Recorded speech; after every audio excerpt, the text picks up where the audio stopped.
I just want to start off by saying that I love Final Fantasy 16. So this video is going to come from a place of love and respect for the game and the story. Even the gameplay, which I do have issues with, is still pretty solid. So let's move on with the video. On the surface, it's very flashy and cool, and I've seen many videos of people executing wickedly cool combos. But these are generally people who love to experiment with what there is, while I believe it only scratches the surface of what it could have been. I do not think that the DLC is going to add significant changes to the combat.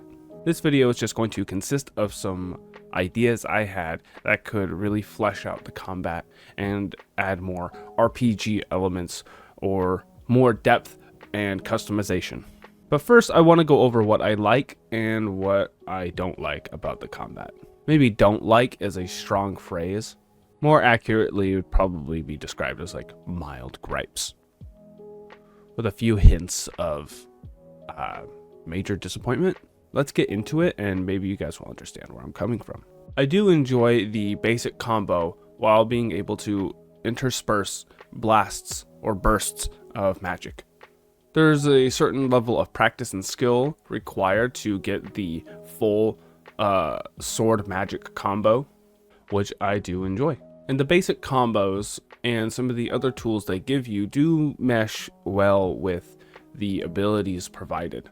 I love being able to use Wicked Wheel into a combo and then slamming down with my sword. It feels very cool. And then being able to string some abilities together, like Wicked Wheel into an upheaval. There's a few other instances like this. You have abilities that do wide radius of damage, that just hit a single target for massive damage, and you have more strategic abilities like Lightning Rod, Raging Fists, Rook's Gambit, and Heat Wave, to name a few. And there are a few items that either increase damage or decrease cooldown time. These are lacking in my opinion in variety, and I will get into that in just a moment. But the real fun of the game is being able to string basic combos together with the abilities and finding which combinations of abilities work for you. Me, for instance, especially early on, I really enjoyed using AoE attacks. That's how I play most of my games, so I like to try to do as much damage to as many enemies as possible and get them out of the way as quickly and as numerously as I can. Pulling enemies in with Deadly Embrace and then blasting them with a pile drive. And that reminds me, the signature abilities for each icon. I see a lot of hate for Garuda online, but Deadly Embrace is one of my favorite abilities. You work hard to get that stagger bar to the halfway point, and then you could use Deadly Embrace to get a special, unique animation that yanks them down, and then they're prone for even longer, giving us an opportunity to use Gouge or a number of high stagger abilities. And of course, there's the skill tree where you can increase the potency and power of these abilities, increasing windows of opportunity for magic bursts, dodges, and parries, and Clive's basic attacks and movement. There are some very well detailed videos online about the combat in Final Fantasy 16. I want to go over some of my issues with the basic combat system and ways I wish it had been improved. At the beginning of the game, we're sort of drip-fed abilities. I wish the abilities we were given near the beginning of the game were paced a little better. There are certain points where I just feel like I need more variety, I need more abilities. Sometimes it just feels like we go a long time without getting anything new. That might just be me, though. I've heard other people say it's well-paced for their liking. I found the combat to be the most fun and engaging near the beginning of the game, where I didn't have access to the most OP abilities. And that's where I believe most of my issues come from. Late game. In the early game, I'm forced to use what I have. My basic combos, stringing them together, finding opportunities. I was truly loving the early moments of the game, especially with the combat. And in many ways, it only got better as the game continued. But in some ways, especially late game, I felt forced into certain abilities and icons that were fun to play with, don't get me wrong, but had me felt forced. Shiva's dodge ability is pretty broken. I wish there was a higher skill level for getting like perfect dodges. I felt as though I was freezing my enemies far too often, and it gives you a very generous amount of time to retaliate. I kind of wish, when it comes to Odin, that Odin's abilities did more damage, and the Zentutsekken, if that's how it's pronounced, I'm sorry if I butchered it, did less damage. Zentutsekken just feels so broken, and it feels like a must-have for most fights if you want to do the most amount of damage. But at least Zentutsekken is tied to the icon's signature ability and not one of the abilities that we cycle through. In the late game, I found a combination of abilities that did a crazy amount of damage when together, but that meant I would have to save those abilities for the opportune moment, which meant that they were just sitting there, and sometimes I'm just waiting. I feel like this game, especially in late game, suffers from the Birth by Sleep waiting game. By the late game in Birth by Sleep, you were essentially just waiting for your abilities to refresh, because using basic attacks wasn't really worth it. There are certain super bosses where using basic attacks just left you open for death. That is not the case in Final Fantasy 16. There are some cases where I felt using basic combos wasn't really worth it when I could wait for certain abilities or certain openings. This issue was fixed in Kingdom Hearts 3, where they force you to engage with the basic combat system in order to unlock your special abilities. They did not do this for Final Fantasy 16, and that's fine. But I think there is a way that you could incentivize the players to engage with the basic combat system, while also giving the community something that they desperately crave. So here's my idea. Combining Kingdom Hearts 3's Keyblade transformation progression, you know, those 3 little arrows at the bottom that build up as you do combos, and Final Fantasy 15's party member abilities, we can make the perfect combat incentive to party member interaction. Say we have Jill in our party. She can hang out in the background, hit enemies for little bits of damage. That doesn't need to change, but it feels incredibly surface level in terms of party member interactions. In Final Fantasy 15, you could do fun little combos with your teammates if you set it up properly. No real setup required, just hitting them in the back. I feel like this could and should be implemented in the game. I don't know why it wasn't. Probably because it would take away from being able to set up your cool combos, but I think it could be worth it. Maybe it could always be at the end of the combo, so it doesn't interrupt the flow of gameplay. Maybe it can be accessed through an item, similar to how Final Fantasy 15, you could equip an item to make those team-up attacks easier to execute. But I digress. By engaging with the basic combat system, and only the basic combat system, because using abilities in succession would be too cheap. It would be too cheesy, for a lack of a better term. So only engaging with the basic combat system can you fill up this bar for your teammates. How you would execute this, I'm not sure if it should be done manually or automatically. I think it could be done automatically, and I think it could still be fun and serviceable, but obviously we would all prefer it to be manual, so we can execute it when we want. This can maybe be a small team-up attack, or maybe something more fantastical, like a semi-primed Jill blasting foes with Blizzagas. And I just thought of this on the spot.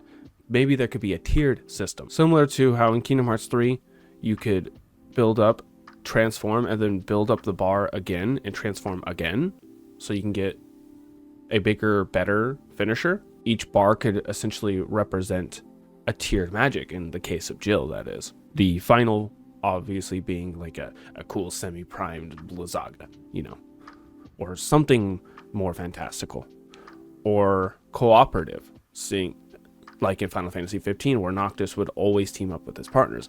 I would prefer them to do that, say maybe a fire-ice combination, like how Aqua and Axel did that cool fiery ice tornado in Kingdom Hearts 3.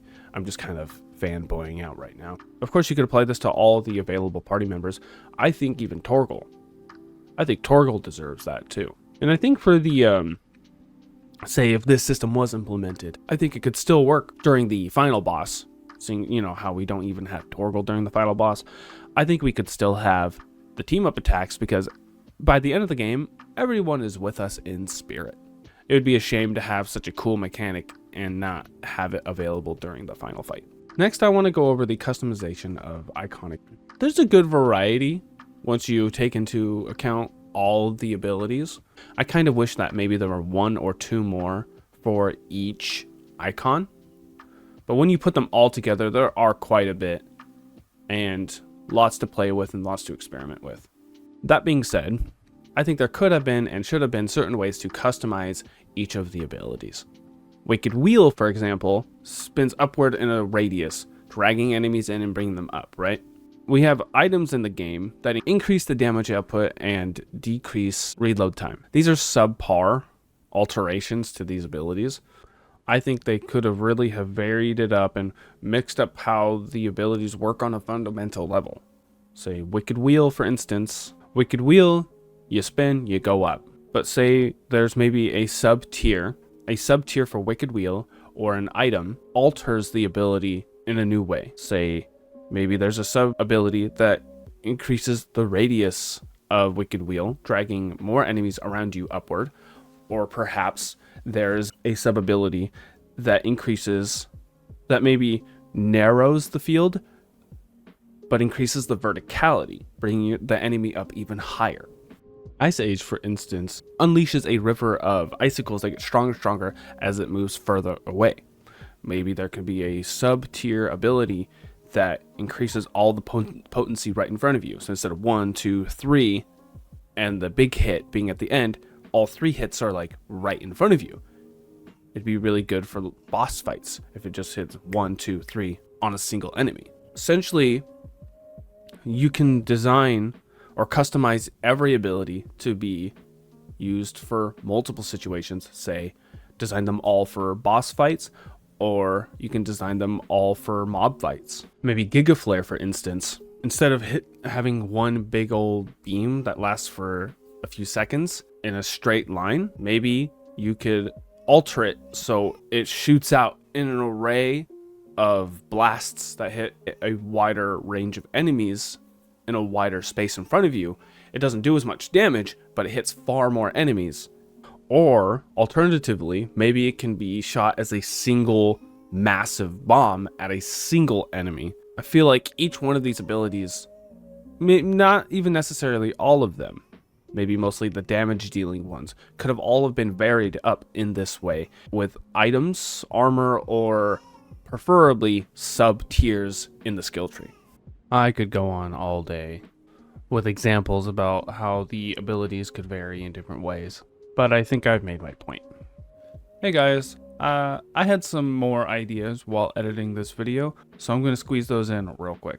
Earlier, I was talking about a tiered team attack system or a tiered magic system, and that got me thinking, I feel like they could have added a magic bar. So we tap triangle to use bursts of magic, right?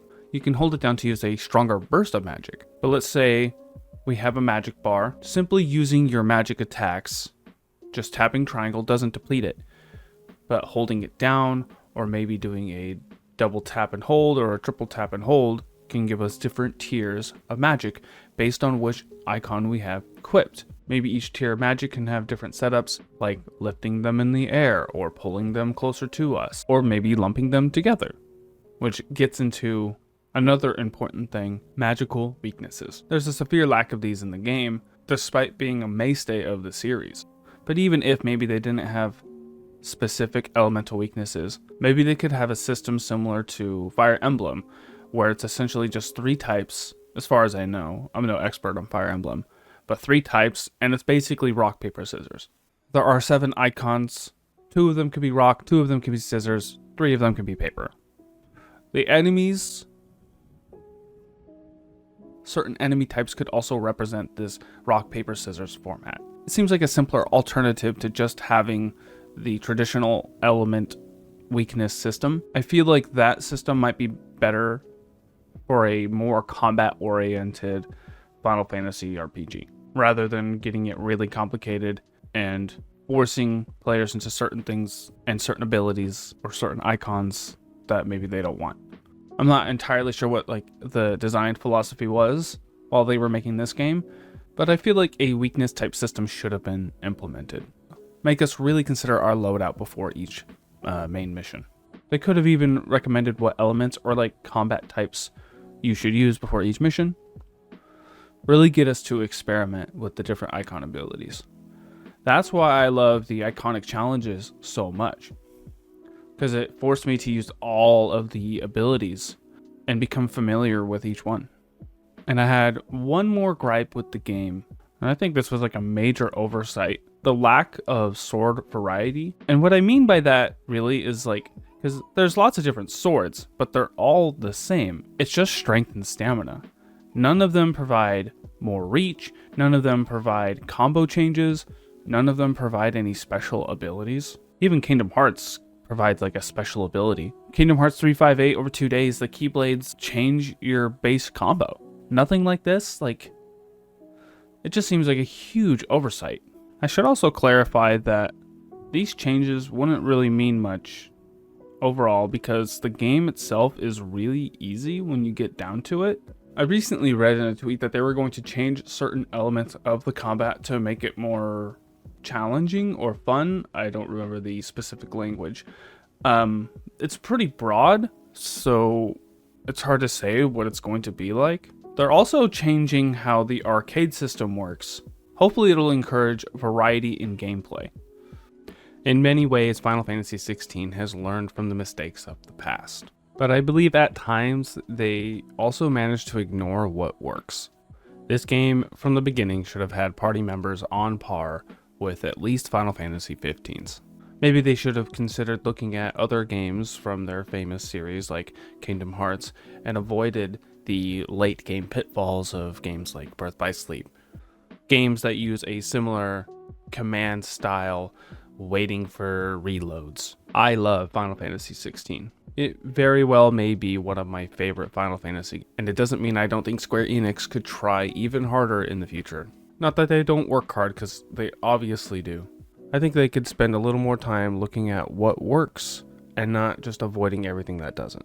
Thanks for watching, guys. I super duper appreciate it. Let me know if you like these kinds of videos where I ramble about these thoughts and ideas I have on how to improve games, or what I don't like, or what I do like.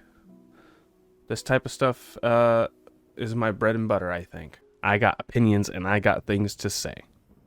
I also have some ideas that I think would have improved Tears of the Kingdom significantly as well. Maybe I'll make a video about that next. Thanks for watching, guys. I super duper appreciate it, and I'll see you in the next one. Peace.